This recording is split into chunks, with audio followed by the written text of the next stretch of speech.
من يهده الله فلا مضل له ومن يضلل فلا هادي له وأشهد أن لا إله إلا الله وحده لا شريك له وأشهد أن محمدا عبده ورسوله اللهم صل وسلم وبارك على سيدنا محمد وعلى آل سيدنا محمد كما صليت وسلمت وباركت على سيدنا إبراهيم وعلى آل سيدنا إبراهيم في العالمين إنك حميد مجيد.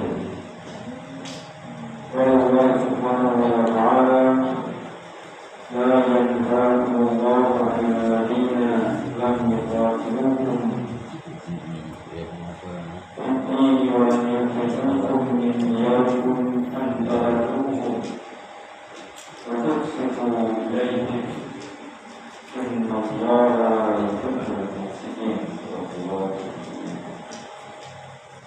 السلام عليكم ورحمة الله وبركاته. Alhamdulillah,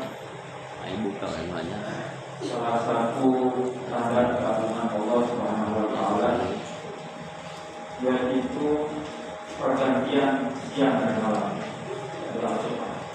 Pergantian siang dan malam itu tanda kebesaran Allah. Jadi orang meninggalnya, berarti orang berpikir. Dan dalam pergantian siang dan malam itu bisa dihitung 1 minggu, nanti ada hari yang mulia, dihitung 1 bulan, sampai dihitung 1 tahun. Karena itu pergantian tahun pun salah satu tanda kebesaran Allah Subhanahu wa Ta'ala. Apakah tahunnya tahun Hijriah, yaitu perputaran bulan, ataukah tahunnya tahun Masehi, perputaran matahari. Akhirnya bulan Februari akan memasuki tahun baru hitungan kalender Masehi, kalender matahari. Itu kebesaran Allah itu. Jadi hari mah nggak ada hari Islam, hari tidak ada hari. Itu mah kebesaran Allah Subhanahu wa Ta'ala. Cuma kita punya tanda, punya identitas. Orang Islam punya identitas sendiri.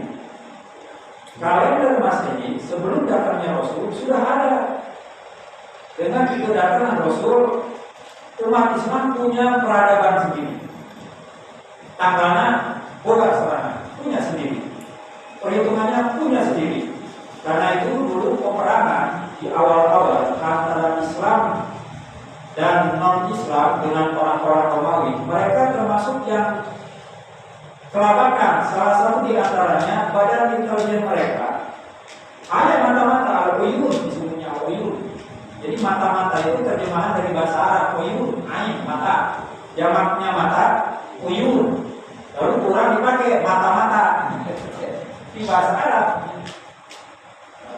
Jadi bahwa orang Romawi itu berada bingung membaca pergerakan pasukan umat Islam yang dipersiapkan oleh Rasulullah, karena harus bisa menghitung hari perjalanan sekian-sekian. Kita menghitungnya pakai hitungan kita sendiri yang masih belum diakui atau diadaptasikan oleh orang-orang Romawi. Tapi orang-orang Islam dari Quraisy, tanah Arab itu mereka sering bepergian ke sana.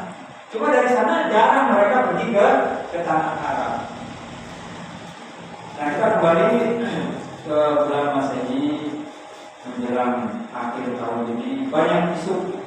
Saya urutkan dulu membahas Luqman Al-Hakim, kita bahas sedikit. Yang juga lagi rame-rame terkait dengan mengucapkan selamat Natal. Masih rame. Pasti tiap akhir tahun rame deh. Mengucapkan selamat Natal. Belum lagi lebih dari itu merayakan hari Natal. Hari Natal itu apa? Itu jelas. Sebelum hukumnya bagaimana? Di kalangan kita ada yang membolehkan mengucapkan selamat Natal kepada para penganut Natal, Katolik, Protestan. Ada juga yang membolehkan. Ada nggak pendapat ketiga? Ini dijelaskan. Natal itu salah satu hari raya besar umat Kristian, umat Kristen. Umat Kristen itu umat yang percaya keberadaan Allah. Percaya Allah itu ada. Yang kedua, percaya dengan Allah itu satu besar. Percaya. Di Alkitab, di Bible, akhirnya disebut-sebut Injil ya. Nama Injil itu tidak ada di tradisi Kristen, itu tidak ada. Dia pakai nama Injil dari kitab suci Islam. Kalau Al-Quran nyebut kitab suci orang Kristen disebutnya Injil. Supaya mudah Injil diterima oleh umat Islam, mereka pakai nama Al-Quran. Ya, Injil ada, iya. Padahal Injil yang kita percaya itu sudah berubah. Ya, jadi maka saya di sini menyebutnya lain Injil, tapi Bible. Kitab suci orang. Nah, di kitab suci itu pun dijelaskan kalau Allah itu hiji, Allah itu satu besar. Nah, tapi karena di Nabi Isa itu ada banyak mukjizat yang tidak ditemukan sebelumnya. Mukjizat diantaranya lahir tanpa bapak. Nggak ada sebelumnya begitu dan nggak ada yang setelahnya begitu. Walaupun nanti kita akan bandingkan dengan Nabi Adam kemana? Lebih mengherankan lagi karena Nabi Adam bukan hanya tidak ada ayah, bahkan dia tidak ada di. Tapi ditambahkan, bukan Nabi Isa bukan hanya itu, dia bisa menghidupkan orang yang sudah mati. Karena itu selain Ruhul Kudus ada Bapa Allah, Bapa Allah. Allah kurang juga. Selain itu ada dua oknum lain. Karena nanti Ruhul Kudus, yang ketiga Nabi Isa. Nah, akhirnya dipikirkan para ahli filosof dan teolog orang Kristen, gimana Allah itu hiji tapi kepada Allah sendiri. Jadi ada bumi token kan, hiji token itu mana? Maka mau paling gampang mah sebenarnya konsep tauhid mah konsep Islam gampang hiji. Nabi Isa tidak mengingkari orang Islam.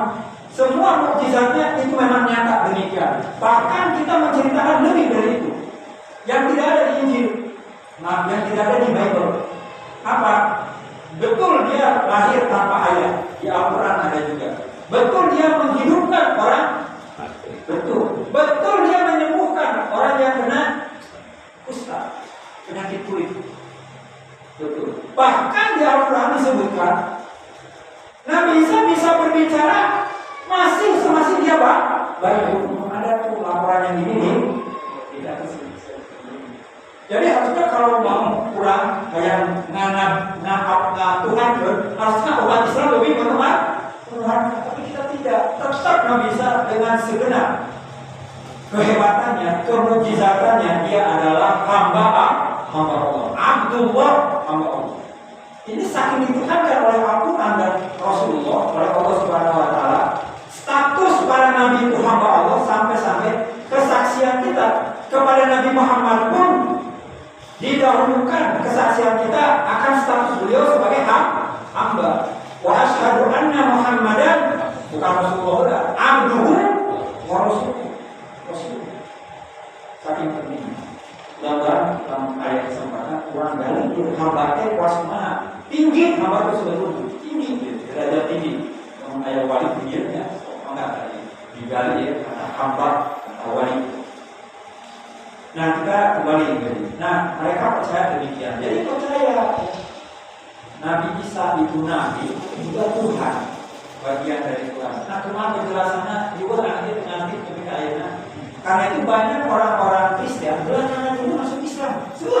Ayatnya yang jadi mu'alaf banyak. Karena ada di antaranya kebingungan mereka mencerna Trinitas. Satu di dalam tiga, tiga di dalam satu, bingung. Jadi supaya gampang umat Islam, gampang konsep tauhidnya dia selesai. Nah, jadi percaya nggak dengan hari akhir kiamat? Orang Kristen juga percaya. Nah, hari Natal, hari Natal yaitu hari kelahiran Tuhan Isa. Jadi kelahirannya lain kelahiran manusia, ya Tuhan yang lahir. Bisa dicerna Tuhan lahir. Tuhan lahir maksudnya sebelumnya tidak ada, kemudian ada. Apa mikir berarti Tuhan apa? Tapi diterima ke mereka itu adalah Tuhan. Bukan hanya itu, bahkan Nabi Isa itu diyakini oleh mereka sudah meninggal. Meninggal Nabi Isa itu wafat dan nanti akan dibangkit. Kalau umat Islam bahkan lebih radikal, enggak meninggal, dia diangkat oleh Allah. Jadi udah bicara dalam keadaan masih bayi, bahkan dia tidak pernah diangkat oleh Allah. Jadi sebetulnya kalau kamu dibandingkan dengan orang Kristen, keyakinan orang kalau di Isa masih lebih radikal. Tapi orang tetap tidak, orang Islam tidak menganggap dia sebagai Tuhan. Nah, jadi Natal itu bagaimanapun ini perbedaan-perbedaan, kita harus mengerti perbedaan-perbedaan. Ya. Harus mengerti supaya gampang komunikasi. Oh, dia gimana? Sabatas dia berarti seberang sana bukan rumah kita. Jangan lantas mengambil rumah orang lain. Jadi kita tahu batasan umat Islam. Oh, Islam itu di mana? Batasannya agama lain di mana? Oh, jangan itu. Itu pentingnya kita tahu perbedaan supaya bisa saling menghormati. Nah, kembali Natal itu apa? Natal itu kelahiran Isa Almasih. Hukumnya apa? Memberikan ucapan selamat. Ada yang mengharamkan. Di antara dalilnya yang mengharamkan, karena Rasulullah tidak pernah melakukan ucapan selamat kepada orang Nasrani zaman itu. Gak ada beritanya, gak ada riwayatnya, gak ada hadisnya. Karena tidak dilakukan oleh Rasulullah, maka kalau ada umat Islam yang melakukan yang tidak dilakukan oleh Rasulullah, berarti dia sudah melakukan yang haram. Ada lagi dalil yang membolehkannya. Pertama, menyangka dulu dalil yang mengharamkannya. Tidak semua, tidak setiap yang tidak dilakukan oleh Rasulullah berarti haram. Kira-kira ayat itu tidak dilakukan oleh Rasulullah. Misalnya pakai kopiah dia Rasulullah, ayat itu riwayat. Terus saya dipakai. Kata ya riwayatnya. Apa kemudian pakai kopiah kawasia berarti haram? Kata Rasulullah tidak menggunakan. Ayat itu piyama kawasia zaman Rasul. Saya orang ya cek menghalalkan, membolehkan mengucapkan selamat Natal kepada kaum Nasrani. Pertama disangka argumentasi. Lalu ada nggak argumen yang membolehkan? Nah, tadi ayat yang saya bawakan biasanya ayat ini dijadikan dasar hukum untuk membolehkan menyampaikan selamat Natal kepada kaum Nasrani. Bismillahirrahmanirrahim. Ini di surat Al-Mumtahanah ayat ke-8. La yanzakumullah 'anil ladzina lam yuqatilukum fid din wa lam yukhrijukum min diyarikum an tabarruhum wa tuqsitu ilaihim. Innallaha yuhibbul muqsitin. Terjemahannya supaya saya nggak salah. Allah Subhanahu wa taala tidak melarang kalian wahai umat Islam. Melarang apa? Allah tidak melarang untuk berbuat baik antabaruhum, untuk berbuat baik kepada mereka dan berbuat adil kepada mereka. Mereka itu siapa? Yaitu orang-orang kafir. Semua orang kafir enggak disebutkan di sini. orang-orang kafir tertentu. Pertama, yang tidak memerangi engkau. Jadi kalau ada orang kafir memerangi kalian umat Islam, maka tidak dibenarkan berbuat baik kepada mereka, berbaik-baik kepada mereka. Ini salah pertama. Yang kedua, tidak mengusir kalian dari rumah-rumah kalian. Contoh Muslimin Palestina itu digempur habis-habisan orang Yahudi di Israel, Yahudi yang di Israel, bukan Yahudi yang di Indonesia. Tidak memerangi Yahudi di Indonesia. Yahudi di Irak tidak memerangi Palestina, tapi Yahudi yang ada di Israel itu memerangi kaum Muslimin yang ada di Palestina. Lalu mereka mengusir umat Islam, rumahnya diambil, lalu orang-orang Yahudi dari Eropa didatangkan mengisi rumah orang-orang Muslim diusir. Menurut ayat ini jangan berbaik-baikan dengan mereka, berbuat baik. Bukan berarti tidak berbuat baik itu lalu kita berbuat jahat. Tidak berbuat baik aja juga tidak berbuat jahat. Jadi mengucapkan ucapan selamat di hari-hari besar orang Yahudi itu tidak dibenarkan berdasarkan ayat ini, karena orang Yahudi yang ada di Israel itu memerangi umat Islam. Yang kedua, mengusir umat Islam, orang-orang Muslim di Palestina dari rumah-rumah mereka.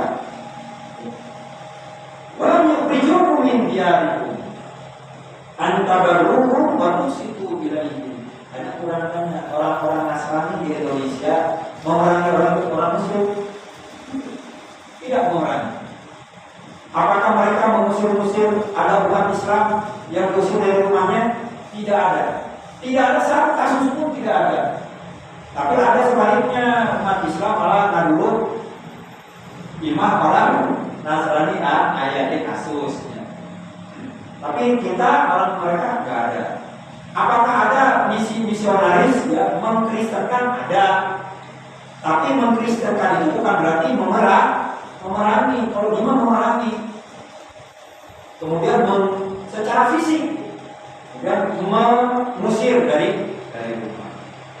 Nah, berdasarkan ayat ini dibolehkan berbuat baik kepada non-Muslim. Kalau di Indonesia non-Muslim diantaranya Nasrani, karena mereka tidak pertama memerangi, juga tidak mengusir umat, tidak mengambil tanah, juga menzalimi kita, enggak. Ayat ini sebetulnya ada sebab nuzulnya. Sebab kenapa ayat ini diturunkan? Jadi ceritanya ada di para nabi dari Hafsah binti Sayyidina Abu Bakar. Namanya Asma. Jadi Hafsah itu punya kakak, namanya Asma. Dia Asma itu unik. Asma binti Abu Bakar bin Quhafah bin Abi Quhafah, sahabat perempuan Rasulullah yang unik sekali. Ceritanya itu kayaknya nggak perlu diceritakan di sini, cewek itu kambingnya, macam-macam gitu. Tapi orang yang perempuan yang haus dengan ilmu pengetahuan agama sampai kalau bisa semua dipraktekkan. Di antaranya yang dipraktekkan ya macam-macam lah beliau ini. Ini Asma. Nah, suatu hari Asma ini kedatangan ibundanya dari Mekah. Dia berada di Madinah. Kedatangan ibunya, dan kebetulan ibunya waktu itu masih kafir. Lalu bertanya kepada Rasul, ya Rasulullah, sudah lama aku tidak berjumpa dengan ibuku, dan ibuku sudah lama tidak berjumpa dengan aku. Kami berdua rindu. Lalu kami dikunjungi oleh ibu kami. Apa yang harus kami lakukan sementara ibuku masih dalam keadaan kafir? Maka turunlah ayat ini. Allah mengizinkan, tidak melarang engkau berbuat baik, kalian berbuat baik kepada orang-orang kafir yang tidak memerangi kalian, juga tidak mengusir. Ibunda ini yang kafir ini tidak memerangi Asma anaknya, juga tidak mengusir, datang ke rumah. Jadi baik, dulunya juga ini baik katanya Asma ini kepada Rasulullah. Jadi dibolehkan. Nah, tapi ada beberapa catatan-catatan. Pertama, jangan sampai ketika kita menyampaikan ucapan selamat hari Natal, itu seolah-olah kita mengakui Nabi Isa-nya itu sebagai Tuhan. Selamat atas kelahiran Tuhan Isa. Jangan itu perhitungnya. Ucapan selamatnya selamat Natal atas kelahiran Isa al-Masih. Ditafsir Isa al-Masih Tuhan, maka sama orang Nasraninya, ayat ulama maksudnya Isa al-Masih yaitu Nabi. Kita catatan. Kedua, jangan sampai atas ucapan selamat itu caranya sampai menguatkan. Berarti orang mengakui kebenaran Nasrani, jangan sampai begitu. Jadi data-data kayak seperti tadi ya. Yaitu sampaikan kalau memang diperlukan. Kalau misalnya biasa-biasa saja kayak seperti kita tidak diberi ucapan selamat Idul Adha atau Idul Fitri sama non-muslim, tetap pertemanan kita juga jalan tegak rusak. Mengucapkan salam, alhamdulillah ada selamat Idul Adha, Idul Fitri, alhamdulillah. Tidak mengucapkan tidak akan mengurangi persahabatan kita dengan non-muslim. Jadi orang kita kalau misalnya tidak mengucapkan pun tidak apa-apa. Mengucapkan pun juga tidak apa-apa. Menyampaikan ucapan selamat dengan dua catatan tadi. Jangan sampai lantas ucapan selamat kita menguatkan, mendukung keyakinan akidah jangan sampai itu ya. Jadi sederhana mendakama selamat Natal atas kelahiran Isa al-Masih. Kemarin kayaknya kasus ya orang ragu kira-kira bakal muatir apa itu. Nah, dalam keadaan ragu maka sebaiknya tidak melakukan apa-apa. Itu lebih selamat. Ini saja, mudah-mudahan bermanfaat. Pendapat yang kedua dengan catatan-catatan tadi bisa lebih hati-hati lagi. Wabillahi taufiq wal hidayah. Wassalamualaikum warahmatullahi wabarakatuh.